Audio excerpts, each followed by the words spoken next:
یقین جانیے زندگی اس شخص کے لیے بہت مشکل ہے جو لہجے اور رویے پڑھنے کا نہ صرف ہنر رکھتا بلکہ ضبط بھی رکھتا ہو، شکایتیں نہ کرتا ہو۔ خدارا اگر آپ مخلص نہیں تو منافق بھی نہ بنے، کیونکہ چھریوں پر شہد لگا کر کانٹے سے زخم کبھی بھی میٹھے نہیں ہوتے، زخموں کی تاثیر نہیں بدلتی۔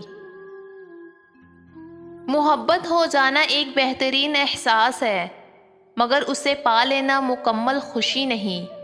وہ خوشی فقط چند برس کی ہوتی ہے، مگر اسے نہ پانے کی تڑپ اور احساس زندگی بھر کا ہوتا ہے۔ اور کامیاب لوگ تو وہ ہیں جو ادھوری محبتوں میں جی رہے ہیں، کم از کم ان کو زندگی کا صحیح مقصد تو معلوم ہے۔ بہت سی غلطیاں ہوئی زندگی میں، لیکن جو غلطیاں لوگوں کو پہچاننے میں ہوئیں ان کا خمیازہ بہت زیادہ بھگتا۔ دکھ ہر کسی کی زندگی میں ہوتے ہیں، کوئی آگے بڑھ کر ڈھیروں خوشیاں سمیٹتا ہے اور کوئی ایک دکھ کو لے کر ڈھیروں خوشیاں چھوڑ دیتا ہے۔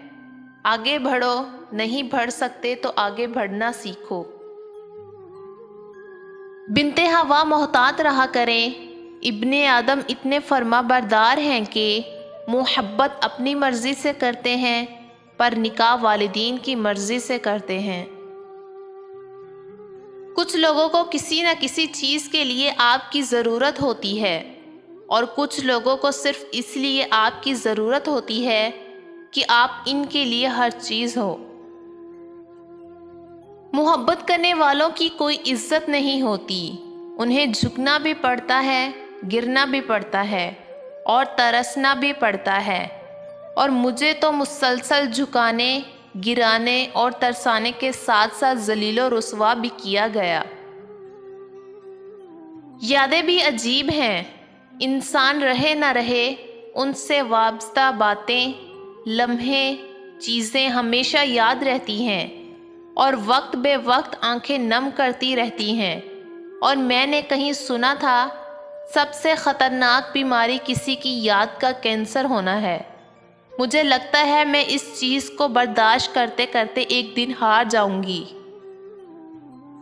نظر انداز کرنے والا مرد پاؤں پکڑ کے تمہاری منتیں کرے گا اگر تم ایک کام کرو، تم اس کی نظر اندازی کی پرواہ نہ کرو، بشرط یہ کہ وہ شخص تمہارا مطلوب محبت ہو۔